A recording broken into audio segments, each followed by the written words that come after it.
Last week I posted a few videos of the puppies learning how to do a touch it. I taught them to touch this perforated can because I want to move on to scent discrimination. And in scent discrimination, you need a few things, including a perforated container like this one. I bought these on Amazon. They were fairly cheap. They screw open. They can contain the scent or not, if they're a blank, or a unscented swab, which is the perfect control.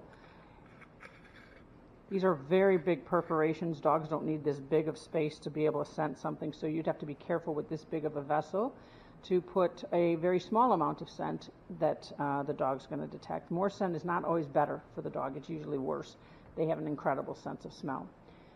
You could also get a smaller vessel or any other vessel you want, but then you would have to put perforations in like I did here. I just used a drill and screwed a few holes into this one.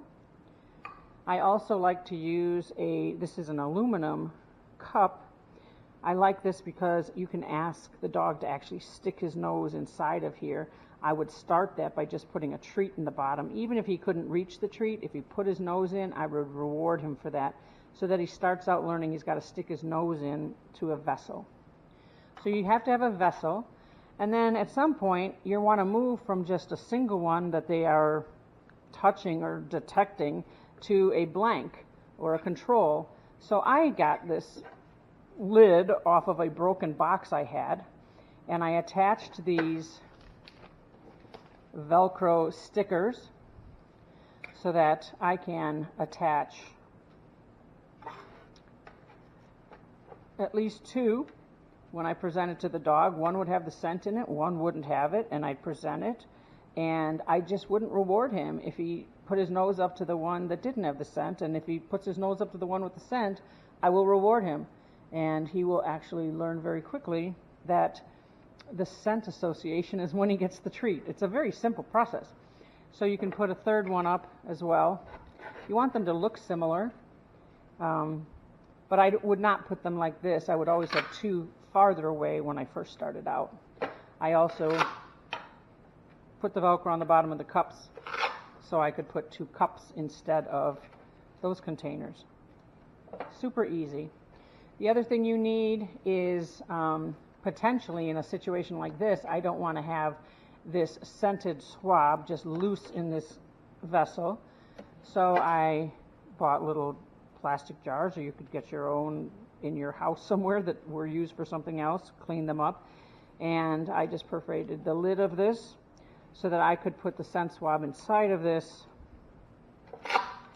and then it could be in the vessel so the dog can't actually touch or take that scent swab out of this vessel.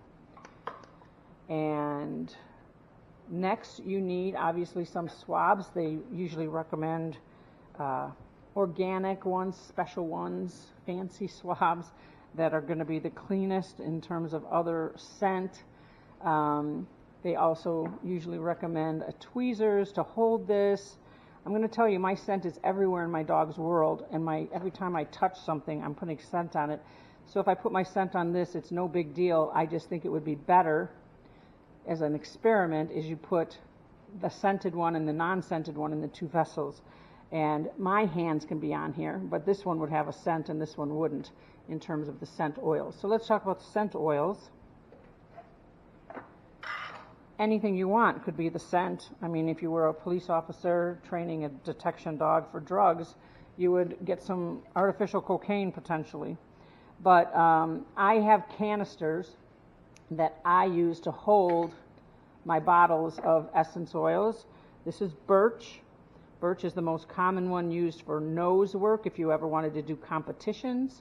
And I keep these all contained in metal. Doesn't mean the dog doesn't know I just opened that, because, you know, they're crazy ass good at scent discrimination. And then the top three, this is anise, and then clove. Those are the three scents that are usually used in early on detection training. It's a pretty strong scent, that clove is. I can smell it, and I haven't even opened that bottle yet. You can also use cypress oil. I have peppermint oil here. Peppermint would be silly to use during the Christmas holidays if you're also using peppermint in your food. But you know, we're wanting the dog to detect something of value. And what that means is it could be the scent of gluten, if you wanted to have your dog detect whether there's gluten in the food you eat. All right, so those are the basics equipment, and now I'm going to make another video that will loop into the third, which will be the dogs learning this skill, which I haven't done yet with the puppies. I've only taught them to touch it, and we'll see how quickly they learn the scent discrimination. Their father and their mother have both been trained in scent discrimination this way, so I think that they'll do very well, and we'll see you on the next video.